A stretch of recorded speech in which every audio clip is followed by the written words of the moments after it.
প্রায় 25 বছর একটানা মুর্শিদাবাদের ফারাক্কা বিধানসভা কেন্দ্র নিজেদের দখলে রাখার পর 2021-এর নির্বাচনে তৃণমূল কংগ্রেস প্রার্থী মনিরুল ইসলামের কাছে ওই আসনে পরাজিত হন কংগ্রেসের প্রয়াত বিধায়ক মইনুল হক।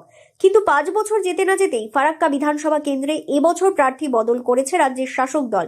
মনিরুলের পরিবর্তে এবার ফারাক্কা বিধানসভা কেন্দ্রের প্রার্থী ওই কেন্দ্রের জামাই তথা তৃণমূল কংগ্রেসের জঙ্গিপুর সাংগঠনিক জেলা আইএনটিটিইউসি সভাপতি আমিরুল ইসলাম।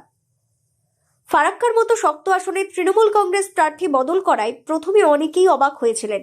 তৃণমূলের টিকিট না পেয়ে বিদায়ী বিধায়ক মনিরুল ইসলাম প্রথম দিন বিদ্রোহ ঘোষণা করলেও সূত্রের খবর তিনি অন্য দলের প্রতীকে বিধানসভা নির্বাচনে লড়ার পূর্ব সিদ্ধান্ত থেকে সরে এসেছেন।